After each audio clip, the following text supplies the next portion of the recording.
to the Creating Living and Making Projects podcast. I'm your host, Adam Mackey, and joining me, as always, is Grant Alexander and Morley Kurt.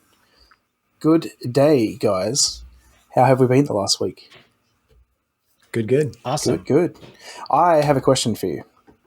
What is the oldest tool that you own? Ooh, this is fun. I'll start with oldest to me because that's easier to remember. I feel like there was a selection of tools that my dad and grandpa gave me. Like, I don't know. Do you guys have those tools that like were given to you as gifts and you kind of like cherish them because it was from the very beginning? So like, I have a hammer that my dad gave me. I have my old circular saw that I probably don't need anymore, but I still keep around because I'm like, if ever I need a cordless circular saw to cut through some really bulky stuff. Actually, one of my favorite tools I have are these. I don't know what these cutters are called. They're not quite side cutters. Are they side cutters? They look like side cutters. So when I was like 11 years old, my grandpa bought me a model kit for some holiday. And I was assembling it as his house, and he gave me these to borrow to put it together. And I was like, oh, these are like the best tool ever. Like you can cut so close to the edge of where it's all held together. And then he's like, well, you can keep them if you want. And I was so excited. And nice. Like I think these actually might be the oldest thing I have. We when I worked at the hobby shop, we sold those. We called them side cutters, but they're really not. They're something else. They're very close to a side just cutter. to cut the tabs off the plastic bits, yeah? I always call really these side cutters. This is great audio content, by the way. Yes. But these I always call side cutters. I don't know. Like these are, I feel like more for wire. Maybe. But we sold them just for that. And we sold ones that were at $20. So I'm sure they weren't for cutting wire. Side cutters are for cutting wire. I don't know. Mm-hmm. But that's very interesting. What's your oldest year-wise, or do you need to think about that? I need to think about it if you want to go. So I think like the oldest one that I can think of off the top of my head is I have like a number 7 plane, which is like I don't know, 2 foot long plane. And I think it's from the 1800s. Cool. And the oldest power tool that I can recall is probably my bandsaw. It's 1939 or 1946. It's either right before the war or right after the war. I can't remember. I just looked it up. So they're called angled side cutters. Angled side cutters. Yeah. There you go. Of course. My oldest tool, I don't know how old they are. They're about 1800s as well. I've got about 10 hand planes downstairs that my granddad gave me. Oh, cool. And I've got about 6 hand saws, which like they've all seen better days. They're all rusted and pretty much unusable. But yeah, I've got all those down there. Maybe I'll restore them one day. But that's the only really sentimental thing I have. And then power tool wise, I don't have anything old. Well, old power tools just are worse for the most part.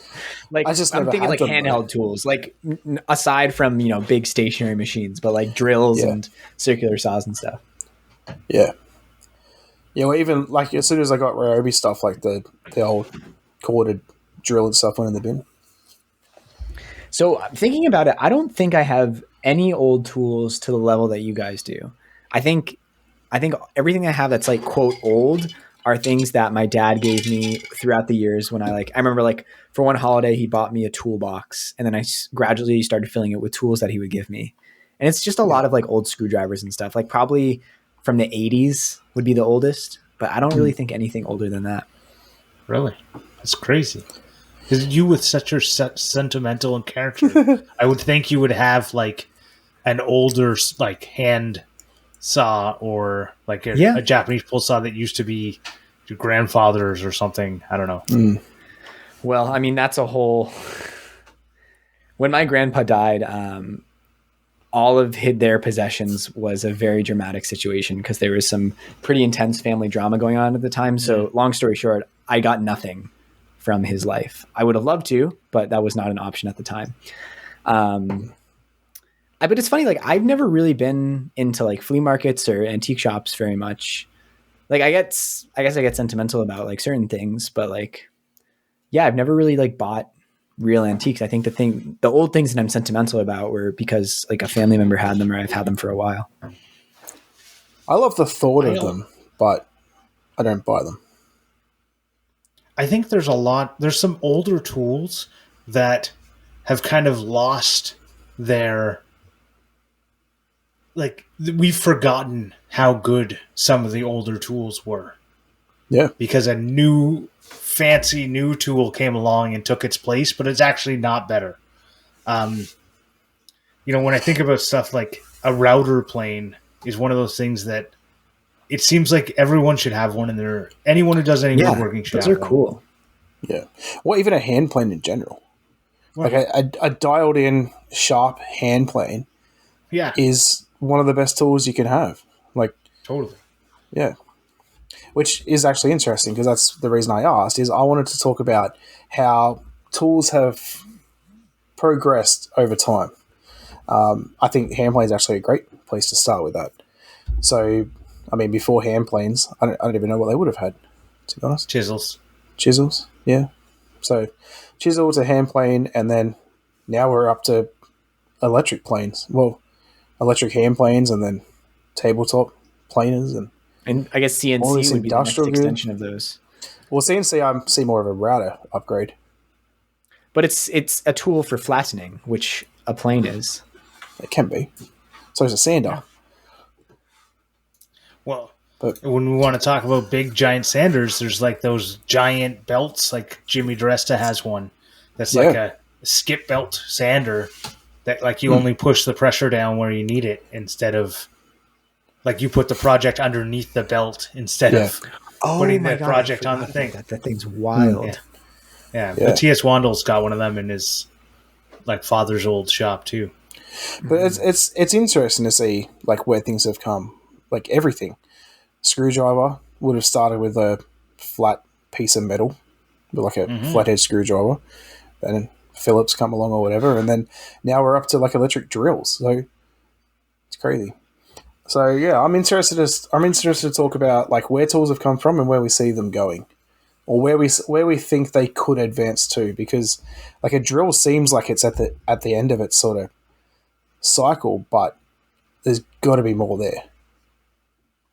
Yeah, I mean, if you go off what like the big tool companies are sort of plugging on their website, there seems to be across all of them like a lot of emphasis on lighter batteries that hold more power that run for longer. Like it really seems to be all about the batteries for them right now, making things smaller. It's been said 1,000 times, but all these companies, they're battery companies that sell tools. Yeah, right. I disagree, but we won't get into that because that has nothing to do with this.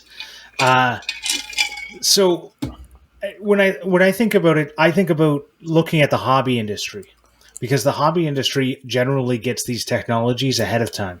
Like lithium batteries were in the hobby industry, flying RC airplanes well before anyone had ever pondered one being in a drill. Like at least a decade. Brushless motors was another thing. Like that was huge in the hobby industry well before they put them in drills. Yeah. But when I think about the hobby industry now, I don't see any innovation right now on that is game changing like the brushless and lithium. Yeah, other than adding features and stuff. I mean, like my Ryobi drill downstairs, my first one I ever had was just, on off and then like the hammer switch or whatever it is, and then the 1 to 10. And now it's got all this, my new one's got all this like E-torque or X-torque or whatever it's called, and you drill in a screw and it will match that depth like constantly. It knows where to stop drilling. So Grant, in the hobby industry, correct me if I'm wrong, but one of the ways I see the modern hobby industry is the way that drones and FPV drones have become so big. And a big thing around that is using laser cutters and 3D printers to like design and make your own chassis. So, I mean, and I think like you were saying, them being that industry being a harbinger of like greater innovation. I mean, I think people were that was one of the first thoughts I thought of for a 3D printer was making a 3D printed drone parts. because I think that was that as an open source project has been around for a good while. Have you seen the 3D printer that prints boats, like full size boats? No. I don't. Maybe in a video. It's like literally like the size of a warehouse, and it prints boats. Cool. Yeah. To answer about the drone thing is, I always think it's interesting that people talk about drones as if drones and remote controlled helicopters haven't been around for decades. Yeah. It's not what I Like, said. as soon as they just started calling them drones. Right before they called them drones, they were called quadcopters. I was about to say, yeah. Which is definitely a more accurate term, because they're not the ones people buy and use aren't drones, they're quadcopters. I think the term drone comes to having like the camera and stuff, no? That's not how it got adopted, though.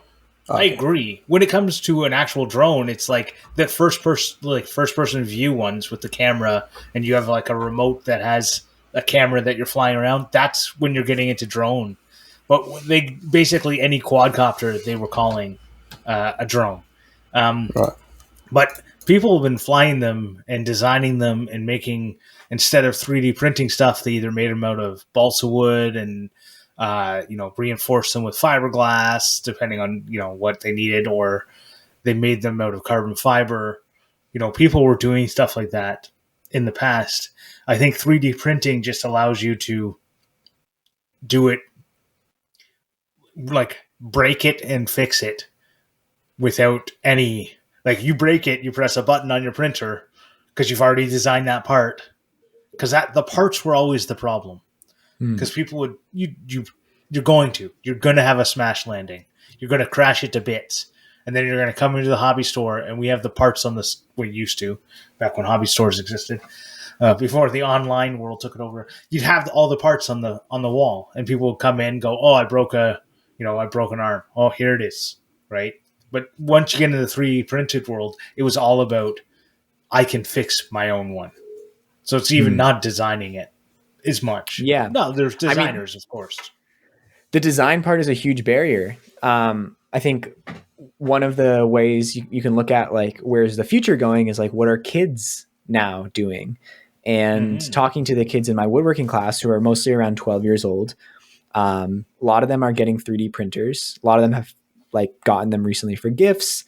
And I'm like, oh, like, what have you printed? He's like, I printed this, I printed this, I printed this, I printed this. Do you think I can use a silicone filament to make wheels? Like, they have all these ideas and the ability to make these things. Whereas like when I was their age, I probably would be like cobbling it together with hot glue and pencils and chopsticks and other things. But the design part is, even for adults, I think the biggest barrier. Like, I'm amazed. Like I post like the caliper holders on the functional printing subreddit, which is a place where you would think like people probably know how to design things to be 3D printed. But for the most part, taking it by the comments, a lot of people have no idea how to do any 3D modeling. And it's still like, I mean, it seems like it's the minimum barrier to entry to actually like do any original creative stuff, to be able to 3D model stuff. So with a 3D printer. When we thought about this topic, the only thing that came to my mind was, in the future, I want to be able to close my eyes, imagine the model, and have it designed. Right in your brain. Right, right into, that is the future. Is that the only thing? Is right now, like, there's obviously, I can think up a million different things, but I'm not good at Fusion. I'm not good at SketchUp. I can't turn it into a 3D model very quickly. So I end up, with the amount of time I have, I don't spend it doing that. Right. But if I could just think it up and then go, okay, I want it to fit around my calipers, and I, like, even if I only had to feed it a couple measurements, but it did the rest of them without a mouse and keyboard. I mean, if 3D printers aren't just a trend, if they keep becoming more and more ingrained in our lives, I 100% see that becoming a reality. You on your iPhone now, probably on Android phones as well, I'm not sure because I don't have one, they have like the measurement app. It's like an augmented reality app where you can tap two. Still don't trust. in a video, and it's accurate to within like a 16th of an inch if you're in good lighting and pretty close. And that technology is only going to keep getting better. 3D scanners already exist. So with a better user interface and like work put in to make 3D modeling more approachable, I'm sure that will happen.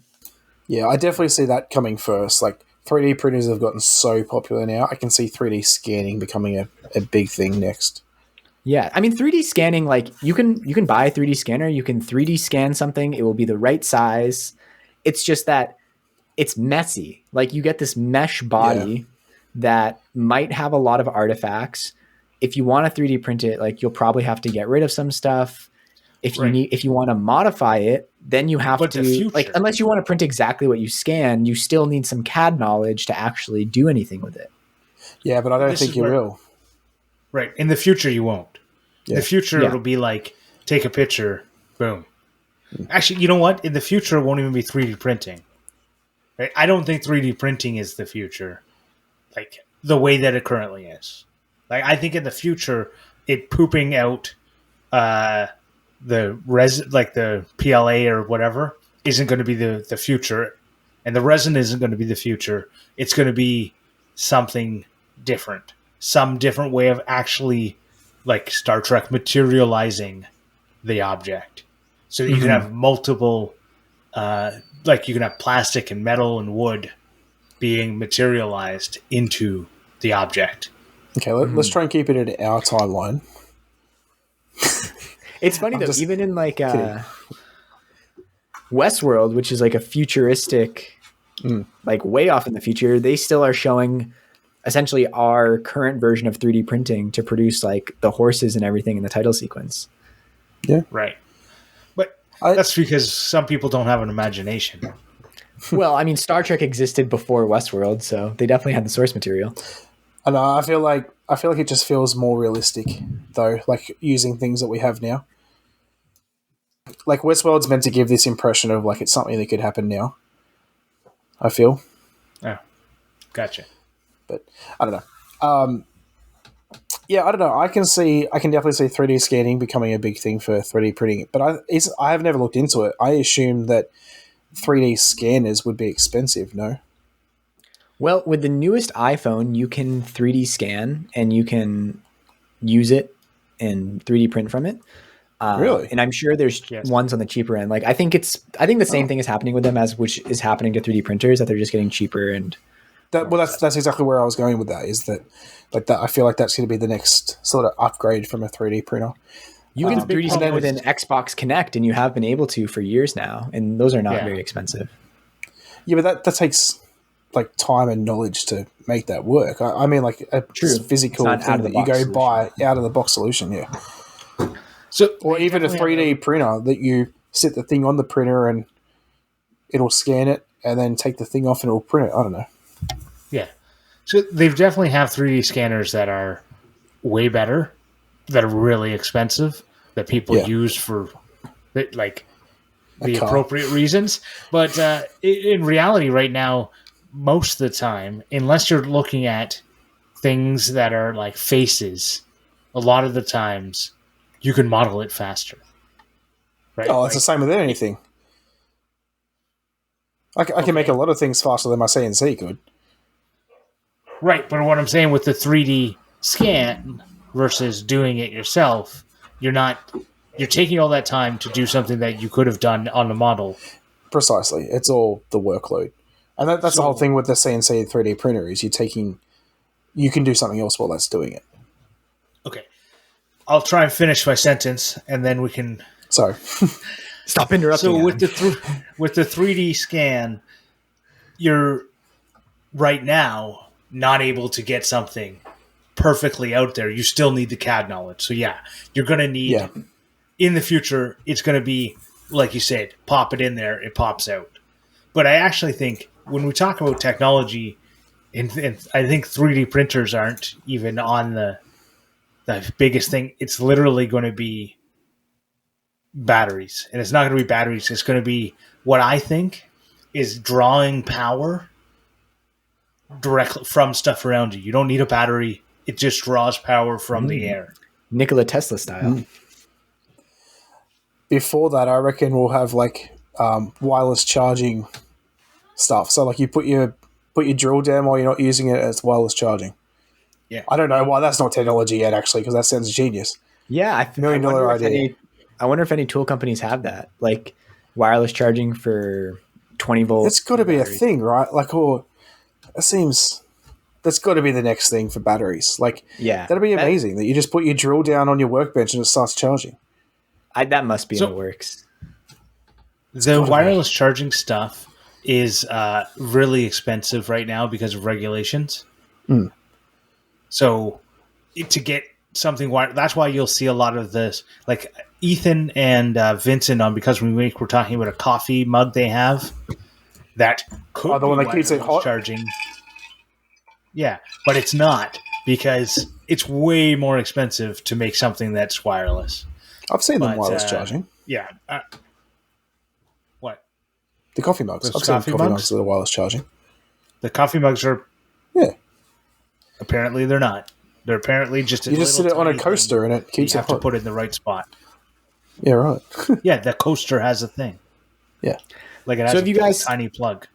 Have you guys seen those online ads for like desktop CNC laser 3D printer in one? Yeah. All those things. So I think those look silly. However, one of my things I wish for the most when it comes to like home digital fabrication is being able to like work with nicer materials and produce it in a quick manner. So I think something in that vein, I don't know if the market is there to make it happen, but I would love to see that happen. Just either like 3D print quicker from nicer materials, cheaper laser cutter that like you don't need to worry about venting so much. So maybe like HEPA filters become more prolific, with and like less expensive to use with 3D printers. Because I always think about like I want to design some sort of like 3D printed fashion item or something like that, like some nice feeling thing. But it's really hard to achieve that just through 3D printing because you have plastic in the end, and like plastic doesn't feel very nice. So some way to like, quickly at home produce something with metal. Like I know CNC metal benders exist, but that's an industrial tool. So I don't know what like milling. But CNC it's so loud. Like it's not something you could do in an apartment. I don't know. My CNC is pretty quiet. It's the dust extraction that's loud. I don't know. I don't know what I haven't heard your CNC in person, but like we have a Nomad, the Shapeoko desktop CNC at work, and I could not run that in my apartment. Like you would hear it through the whole house. Yeah, maybe not in an apartment, but if I close the door to my garage, I can't hear it inside the house, and it's right on the wall that's inside the interior wall of the house. But in saying that, what motor are you running on it? Is it a like a router, or is it like can you turn down the speed? It's a good question. I'm not sure. I mean, it was just cutting HDPE, so it wasn't maxing out by any means. Yeah, because if I set mine to like the top speed, it's really loud. But it usually sits on 2 out of 6 for the work that I do, and I can't hear it. Right. The other thing is you could get a quieter motor. Yeah. They don't do it because they don't need to. You could also put it in an enclosure.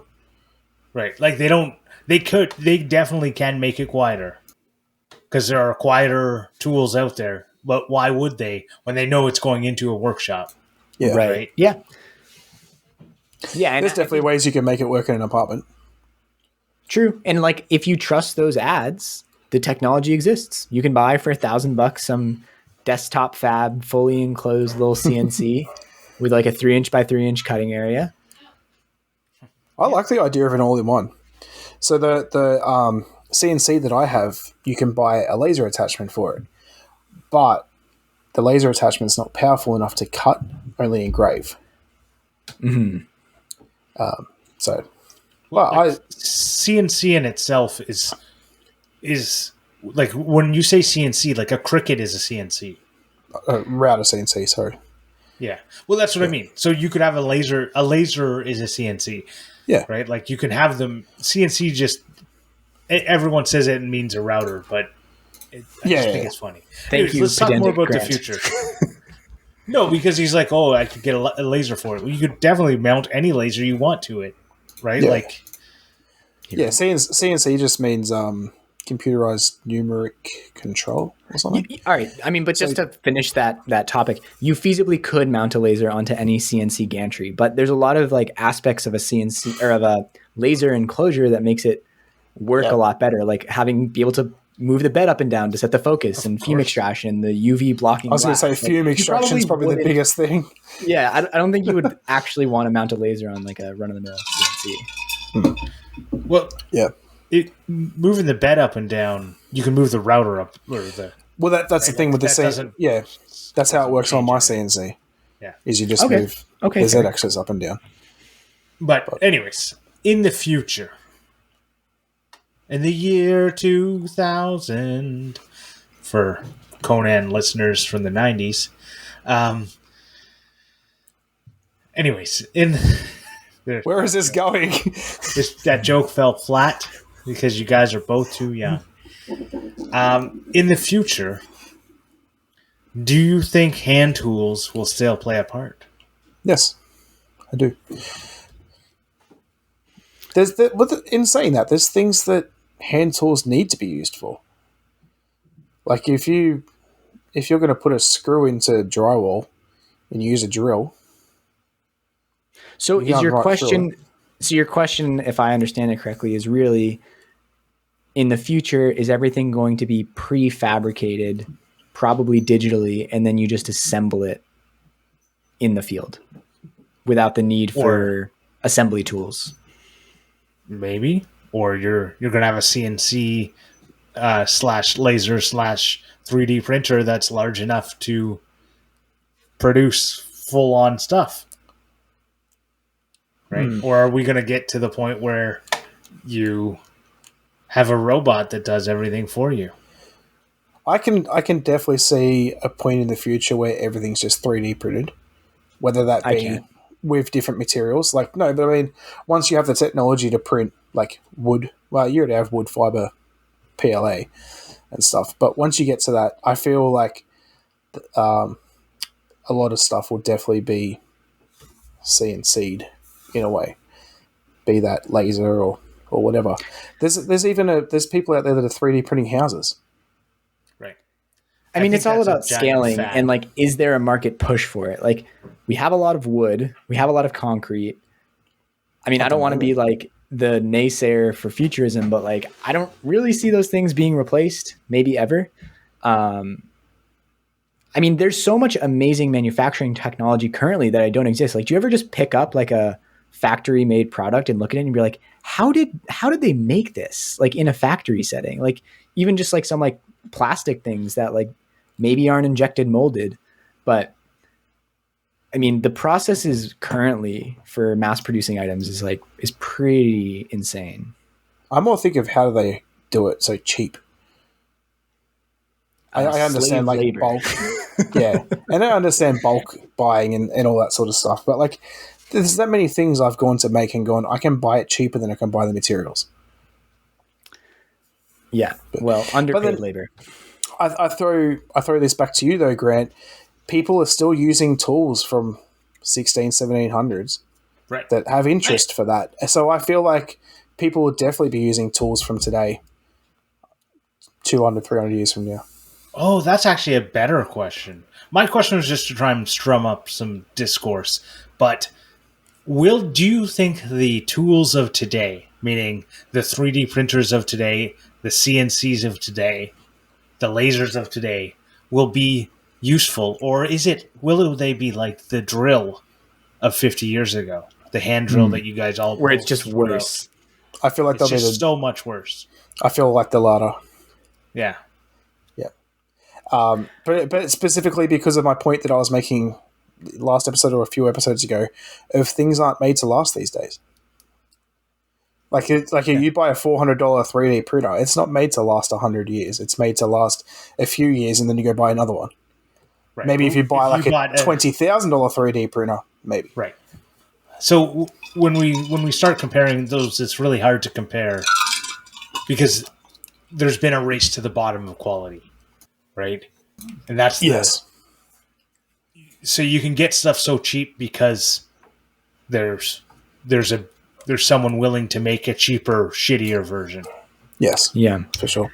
I mean, I don't know if I think another reason that things are seemingly produced at lesser quality now is because we know more about what parts require quality and where quality can be skimped on.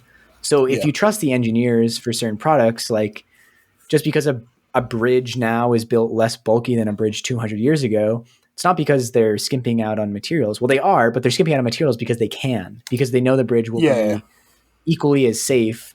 I mean, when they used to build Gothic cathedrals, they would build it as high as they can. And if it fell down, they'd be like, well, I guess we did something wrong. And then they would try to build a new one. And it was just trial and error and overbuilding. Well, even to take it to the bridges, like bridges used to be made out of wood. Now they make them out of metal, so they don't have to use as much material. Yeah. So, I mean, I look at my 3D printer and I think about, like, yes, there are plastic components to it, but the wear parts are all metal. So, you know, like some things can be plastic and it's going to be okay. So plastic lasts a really long time. I know, but I think we've all agreed that talking about the cheapest tool is like a non-starter. Like, of course those things aren't going to last. Yeah. But if we're talking about quality tools, which, I mean, they made crap back in the day too. It didn't last. That's why we don't see it anymore. So if you look at 100-year-old printing press, right, it's all made of metal. So it's going to rust, but it's going to last. If you look at my 3D printer, the plastic parts that aren't wear parts are probably going to last as well because plastic takes 1 million years to biodegrade. No, it doesn't biodegrade. It photodegrades. It never biodegrades. Ever. That's the problem with plastic. There you go. If you keep it in a shady area. Yeah. But metal breaks down as well. I mean, eventually a printing press will be a pile of rust. Yes.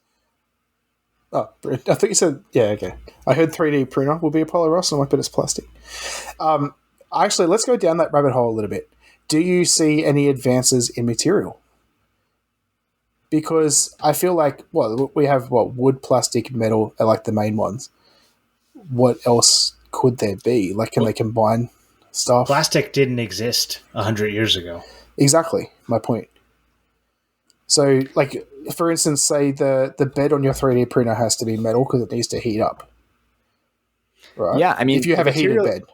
If we just talk about the bed of my 3D printer, like the material science there is amazing. Like I have two steel sheets for it, one of which is coated in PEI, which basically like allows the 3D print to adhere when it's hot, but when it cools, you can just flex it and it snaps off and it lasts for a really long time. And the other one is textured, and basically the texture of the plate holds the print in place. And just the material science of those alone is amazing. Saying that, do you think there could be a plastic eventually that could do that same job? Has like a higher heat tolerance that could do the same job. Why a plastic? Why not? I'm just saying, new material that doesn't exactly my point though. Something that's cheaper and more easier for them to manufacture than metal. Well, I mean, steel is infinitely recyclable, so I don't think there's a real downside to using it from steel. It has a plastic coating on it, so that's fine. When you talk about like advances in materials, one of the first thing that comes to mind for me is like rare earth metals, like which we are approaching a crisis point in. Like to manufacture electronics and batteries, like you need cobalt, you need all these you need these metals that are difficult to mine and increasingly in hard quantities across the world. So I think the first thing that's going to happen is like batteries and electronics are become much more expensive, or humans will destroy the environment trying to mine for them at the bottom of the ocean, or battery recycling and electronic recycling will accelerate, and like you'll have to do it because there'll be no other way to produce all the electronics that people want. So I think that's going to be like the pressing issue over plastics. You go with what Grant is suggesting, which is stuff powered via, like a transformer, wireless charging are both powered in the air, right? Like it doesn't have to be touching. That's I don't know how I feel about living in a world where electricity can charge things just floating in the air, What is that going to do to my body? Well, you live in a world where you carry your cell phone in your pocket and you're surrounded by electromagnetic radiation all the time. Yeah, but for it to charge my phone, it would have to be a lot stronger of currents running through the air. Or I don't know. I'm not an electrical engineer. Way. I don't know about you, but I don't want to live in a microwave. It's probably not the same as that. In fact, I know it's not, because microwaves, they're very, very short waves. They can only travel very short distance, and they wouldn't be able to get to you from all around you. Yeah. Right. So that's where I think, instead of thinking about different ways to make the same thing again, like there's been like dozens and dozens of different types of batteries over time, and rechargeable batteries. Like when I started in the hobby industry, NiCads were the thing, and then nickel metal hydrates came about because they didn't get a memory, and they still got a memory. And then lithium polymer came about. Now it's lithium ion, right? So all these different battery technologies in my lifetime have come around. But when I think about that, I go, and one day it's going to be not batteries, because one day batteries didn't exist, and it was a wire, and that was the only way, right? Yeah. And now we've got batteries, and I really think there's going to be something that takes it away from there. I agree. Right? Yeah. Yeah, I mean, it's in all likelihood what's going to happen. I mean, we keep discovering new things. Like hydrogen cars are not using batteries. Yeah. Right. It's just the arithmetic of producing the energy for them doesn't really work out in a sustainable way. I'm just saying there are examples of things using electric motors that don't use batteries. Yeah. Imagine a laptop that doesn't use a battery. Doesn't need to be plugged in. Yeah. But what do you think would be, it's going to be a hard question, but what do you think would be the next big tool that's not yet invented? Like, because, I think we never had 3D printers 100 years ago. We didn't have CNCs. We didn't have, what's the other one? Laser cutters. Can we open this conversation to include film and photos? Sure. Because I think there's a lot of really fast innovation that's happening there, and it might open the floodgates a little bit. Also, we can also say that you can use material that's already available. So I don't know if you guys saw Jimmy DeResta's story today, but he was using that like Insta 360 camera. Mm-hmm. So I think you have it on a stick or something, but you can't actually I don't know how it works, but you can't see where it's mounted, but you can see all around it. So it's almost like it's floating in midair. I just think about small cameras that allow you to film things where like you weren't really able to easily do it before. So I don't know if you've ever been in a newer, I've only ever seen it in a BMW, but I'm sure it's across lots of different platforms. But when they go into like reverse mode, the camera pops up and shows a 360 of the car. Yeah. So many heaps of cars do that, and I think Teslas do it too. Like how I don't understand how. I don't understand how either, but it's the same sort of technology that Morley was just talking about. It's literally like a drone is flying over the car. Yeah. It's so weird. That's what gets me. Not that you have like all these cameras that show the different angles. It's like literally an overhead shot of the car. That's where I get confused. So I never understood whether or not it's actually taking the pictures or if it knows from the computer. Yeah. Like if you were to paint your car, would it still show up as like having the old color roof? Or does it actually see the roof? No, it is a live feed though. I understand. It's a live feed around the car? Yeah. Oh, the roof. Right. Right. The roof. The roof. The roof is on fire. That's a good point, actually. So, I don't know how that works, but I'm sure someone much smarter than me knows. But, I think cameras have gotten even smaller and smaller. Like, I have a camera that I've used to, like, go into a piston, like in the spark plug hole.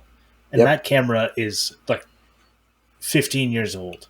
So I'm sure they have like I guess surgeons use tiny cameras to go in veins. Yeah. Yeah. Well, they have cameras in tablets now, don't they? You just like swallow a tablet. There's a camera in there. Yeah, I think. I Yeah. think so. But you, even to go on the photography or like camera route, iPhones and most Samsung have better cameras than iPhone, but iPhones and Samsungs these days, like they're just as good as a DSLR. They just don't have like the same like the lens capabilities and all sort of stuff. But like the quality of the pictures are just as good as a standard DSLR. Totally. So I want to go a completely different thing, and I want to say the next big technology I think is going to happen is constructing things in space. Because you won't have to deal with gravity, and that'll make things different things like possible. So are you picturing like we launch supplies and people into space, they get built in space and then brought back down to Earth to use? Maybe. Or they get built in space to be used in space. I don't know.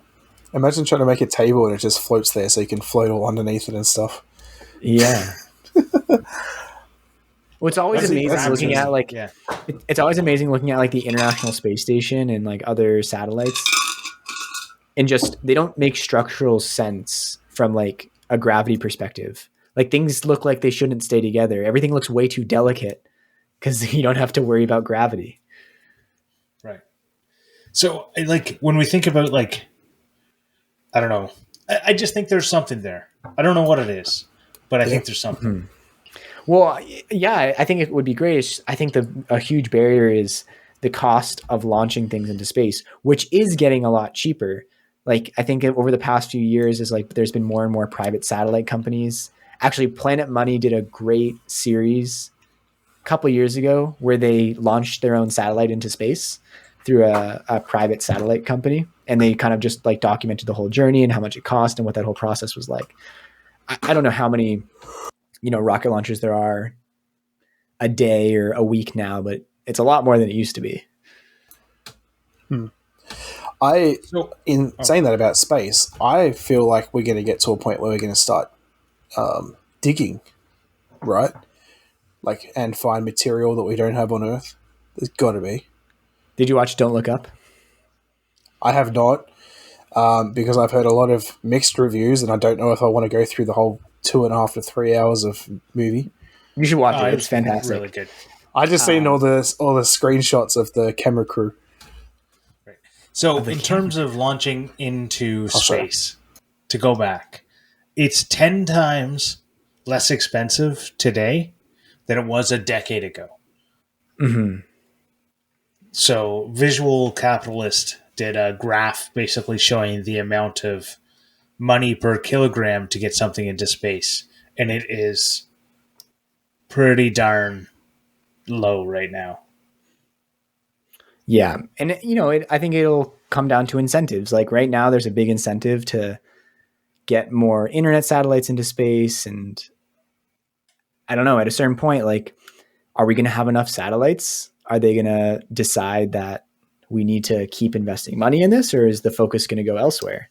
Like, I don't really think space tourism will become, at least in our lifetimes, accessible or widespread. So I don't think that's going to drive it. Oh, really?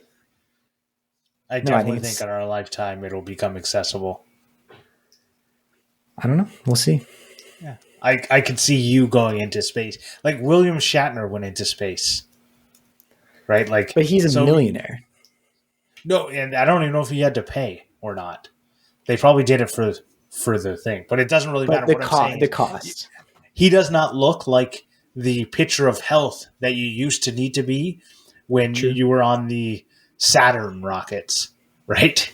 Like it used to be you used to need to be a perfect picture of health to get in there. Well, the perfect picture of health for 1960s, like it's meaning you still smoked every day and got no exercise. Well, no, I think the astronauts needed to be athletic. True, they still smoked a lot though. Yeah, sure, whatever. Smoking's fine. Yeah. I don't know. Space. I think if we're talking about like, tool technology, things that we use, innovation, something I keep coming back to in my head is like user interface and making some of these tools more just accessible to use. Like my 3D printer has like this really cheap, I don't know if it's cheap, but it's a very basic LCD screen on it. Maybe eventually a 3D printer will have integrated modeling inside of it. But the other kind of side of the coin, which is really interesting, is that kids now, at least in Canada, are learning 3D modeling and computer coding in school. Like, whereas when I was in high school, like maybe those were electives, you by no means had to take them, but it's becoming more and more common for kids to learn these things. So if they're learning 3D modeling at a younger age, there might not actually be a push to make 3D modeling more intuitive, because you're going to have this whole generation that just learned how to do it in school. The same way coding, there's block coding, there's teaching tools and things for kids, but as a whole, coding is still a relatively high barrier to entry. It's not like everyone can easily code a website or an application. Right. Yeah. Even with the coding that's available today, that is so much easier to code in than the coding that was available. Bring back MySpace. Ago. And MySpace was our code learning. How do you mean? Did you never have? Are you too young for MySpace? No, I know MySpace, but just talk me through how you learned coding through MySpace. So with MySpace, everything had to be done through HTML. You had to, like, if you wanted to add a song to your homepage so it played when someone came on, you had to put the code in yourself for it to do that. Stuff like that. Yeah, which is cool. And HTML is a good language, but you're not programming web applications in HTML. So I think kind of what I'm more referring to is like, if it becomes integrated into the education system, it probably won't move very fast into becoming widespread, design amazing things in CAD with your brain for everyone. Well, and I'll agree with you, even though I don't want this to happen, because I look at my keyboard and I look at it and go, they developed a keyboard when it was a typewriter, and they've kept the same thing forever and have not tried to innovate it. And even when they have, like, text to speech is only now becoming slightly usable. And if you get messages from Adam, it's not. Is that why you're using typos? Because you're using text to speech? No, it's because I have fat fingers. Oh. And I don't check it before I type and click send in like one thing. I don't check it. Very considerate. So when I think about the keyboard, I think about it and go, they could innovate this and they don't, because it's so widely done. And I think that might happen with the user interfaces that you're talking about. Because a keyboard's a user interface. I feel like with a keyboard, it's like, if you were to change a keyboard, it would screw up a lot of people. Right. Like, especially people that, like, I know how I can type pretty fast. Or like on a laptop, I can type pretty fast. If you changed around my keyboard, I would have a lot of trouble trying to type. Right. It's funny. One of the things I was looking at before we had this episode was like, what are some of the projects on Kickstarter right now that are getting a lot of traction? And one of them is like an ergonomic keyboard. I don't think it'll get widespread usage, but it's just funny that that's like, it is one of the. What do you mean by ergonomic? Projects. So ergonomic keyboards are already a thing. It's another ergonomic keyboard. It's split into two parts. It's kind of shaped around your hand. Yeah, that's already a thing. No, it's like, you need to go look at it to see why you might be. We'll put a link in the thing. Yes, don't just go, it's already a thing. You haven't even seen it. God damn it. Conversation over. You need to yes and a little bit more. Okay. So with the keyboards, there has actually been better designed keyboards. Yeah. That like a Dvorak. Yeah. But it's kind of like when you look at like Sony VHS versus Beta. Beta was better in every way, but it didn't take off. Now, it's obviously old technology, so it doesn't matter, but... So here's a tech in the future question for you guys. Do you think cars are going to continue to get more and more integrated computers and electronics? Or do you think they'll ever kind of taper off and go back? I hope they taper off and go back, because we've gotten... The only thing I'll say is they've gotten so integrated. If it becomes a self-driving car, I don't understand why you would even need it. I think it should be nothing, right? And you should, if it's a self-driving car, bring your own goddamn laptop. Like, my car shouldn't have a laptop available to me, right? Like, I should bring my own thing. The same way I go on the train and I bring my own, like, if I want to use my laptop or my phone, I have it. I don't, like, I drove in my brother's car. We were playing a game while we were driving along the road on his car, and I'm like, this is ridiculous. Yeah, it's like in self-drive mode. When you guys go on planes, do you use the like in-flight entertainment on the back of the seat, or do you use your own device? My own device. I mean, I'll use the in-flight entertainment because they just have more movies than I have. When we went to Fiji, I used the in-flight entertainment. When I went to Queensland, which is a 1 hour flight, I just watched my phone. Actually, no, going to Fiji, I mixed between them both. Right. The only thing I use it for is as soon as I get down, I switch it to the like plane over top of the map. Me too. And then I just leave it at that, and then I won't, like, even now with like the way better, like I remember when it was like you had to watch whatever was on, but I just hate, I'm watching a movie and then the captain comes on and tells, we're going to hit some turbulence, and your movie pauses and you're like, right. I didn't want it to pause. Wow. I was so immersed in Dunkirk, and then you just come on and do that. We'll move on in a second. I just want to say, I think with technology, we're going to go away from blades. Like a saw blade at all. Yeah, like I know Jimmy DeRessa's looked into it, like putting a laser into a bandsaw, or even made a laser bandsaw. But I feel like we're going to go away from that sort of stuff and having like maybe lasers or something, but a way to cut things without a spinning blade. You know what would be fantastic is an at-home EDM machine. So EDM manufacturing, electric discharge manufacturing. It's kind of like a hot wire foam cutter, but it can like cut through metal. And that would be a very cool way to make some like really nice stuff at home. Yeah. Getting rid of those moving parts, I think would be great. Interesting. Yeah. Solid state making. That's the name of this episode. Speaking of moving parts, things that have a lot of moving parts are our Patreons, and I want to thank our Patreon supporters. Our F-Clamp level supporters, Brent Jarvis from Clean Cut Woodworking and Vincent Ferrari from Because We Make.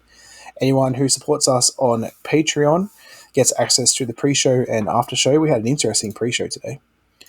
And also gets a keychain made by our one and only Morley Kurt. Yeah. And you can support us at patreon.com/clamp. And let's move on to Clampmendations. Clampmendations! All right, my Clampmendation this week is going to be a YouTuber called Mimeo. My mate and I just really got into a video game called Rust, which is like a survival game. And he makes really good videos on Rust. Is Rust the one that you're like start on an island? Yeah, you start off naked and you have a rock and a torch. And so when the beta came out, I almost it's so good. Yeah, it looked really, really good. But then I also went, I have other things I want to do, and I don't sit on like I don't have the time available that I know I will put into this. Well, the problem is it's a massive PvP game, so like you have to be on a lot. Like not a lot. Like I go on every day at work for like an hour before I start my shift, and just to make sure that like everything's okay, because people will raid your base and you will lose all your shit. Yeah. So and this is why I'm so glad I didn't do it. Yeah. I remember hearing about that in high school, and I was like, oh, that sounds like the coolest game ever. That's like everything I wanted out of a game. But my computer was not powerful enough to run it, so I never actually ended up playing it. Well, it's so one of the things that they do is that every server is different. There's like multiple servers across the world and whatever. Some are weekly, but the server we play on every month, it gets wiped. Like everyone loses everything, and you have to start again from scratch. And we've only been playing it for 2 weeks, and then the server wiped this morning. And like when I first heard about that, I'm like, that is really crap. Like you just lose everything. Like, what's the point? But then I thought about it, and I was like, actually, no. It sort of makes the game like not so boring because you have to restart, and then you start like every time you restart, it's going to be different. The map changes to a different map, and it sort of keeps that like refresh every month, which is cool. Yeah. Yeah. Cool. All right. So for my Clampmendation this week, gyms opened back up in Ontario, which has been really nice because in December we got a gym membership, and then within 2 weeks it was closed down. So we're getting into a groove, and then unfortunately we're torn right out of our groove. But I went today and I was going through Spotify for some good lifting music, and one of my favorite rappers, Denzel Curry, just came out with a new single that's super good. It's called Walkin. And I feel like among rappers, he's someone who's really evolved a lot. He's kind of like, he had the song Ultimate that you might have heard in like Vines back in the day, because it was popular when Vine was out before TikTok. And there's a lot of just like really hyped up stuff. And I think he's gotten a lot more like introspective in his work and a lot more like nuanced. And it's like a very good song. So if you like rap and you don't listen to Denzel Curry, I don't know what you're doing, but Denzel Curry is doing really good stuff. He's out of Florida. I saw him in Montreal. It was the wildest concert I've ever been to. Wow. Wow, it's Florida. So Florida. My recommendation this week is Smarter Every Day did a video called YouTube is Changing. I did it like in December of 2021, but I only watched it now because I don't generally watch big names. I try and stick to the little guys, give them the support. But I wanted to, somebody recommended that I watch it, so I did. And he was talking a lot about how YouTube is getting longer and longer content, which is, everyone's been noticing it. And he looked at his videos, and his videos have been getting longer and longer and longer. And then he said, on the other end, they're also pushing shorts. So they're trying to get this short content. And one of the things that I really liked about the video was he talked about how YouTube was the only social media that had been like rated as having a positive mental health across, like, overall. There's some negativity about it, obviously, but overall, YouTube had positive scores. And he said he's hoping that shorts don't change that because, they're a lot like Instagram. He, unlike the Making It people, actually compared shorts to Reels and TikTok. And the other thing he talked about is trying to not lose your voice. And I thought that was really important because he said, I think he was saying, like, I'm not going to do shorts because that's not my voice. But he also said, don't you lose your voice because you're chasing the views and not chasing what you want to make. I thought that was really important. Obviously, coming from someone who gets 1 million views on every video, it's a lot, and 10 million subscribers, it's really hard to be 100% behind that and get it. It's like, rich people say, well, just money doesn't buy happiness. You go, well, I'm sure it doesn't for you. But, it's one of those things that I think about a lot. Is I think about my voice in making videos that I want to make and not making videos that I think everyone in the world would want to watch, right? You just got to make sure you're doing it for the right reasons. Yeah. Sure. Cool. Well, usually Morley would read a review now, but we don't have one, so I'm going to do my Australian word of the week, Australian slang of the week. Hopefully you don't know this one, but my slang of the week is hard yakker. Hard yakker? Yeah, yakker. Someone who talks a lot. Someone who throws up a lot. No, that's a good guess, but No, that's Not- blowing chunder. Blowing Chunder's chunder. Yeah. Yaka is Yakka, and it's actually a brand of clothing here for tradies. Hard Yakka is someone who It's not someone. like Is it like a really like manly man? oh, it's not someone. No, I don't know what it is. Then go. it's literally just hard work. Oh, Okay, I was in the ballpark. Yeah. okay. All right. I want to thank TF Turning for our theme music, including the new theme music. We also, I don't know if anyone knows this, but in our show notes, we have links to TF Turning every week to thank him for our music. So you should go give him a follow. And you can find us on Facebook, Instagram, Twitter, and YouTube. Just search Clampcast. Maybe on YouTube you have to search Clampcast, Adam, Grant, and Morley for it to show up. And we're almost at 100 subscribers. We're at like 72 or 73. So another 20 odd and we can get our custom URL. Phew. So be sure to subscribe to us on there. And Then we're going to we'll sell see you out next week. 100. We're going to start doing crazy stuff. Yep. 100 subscribers on YouTube and I will show a nipple. Bye. Bye. Bye.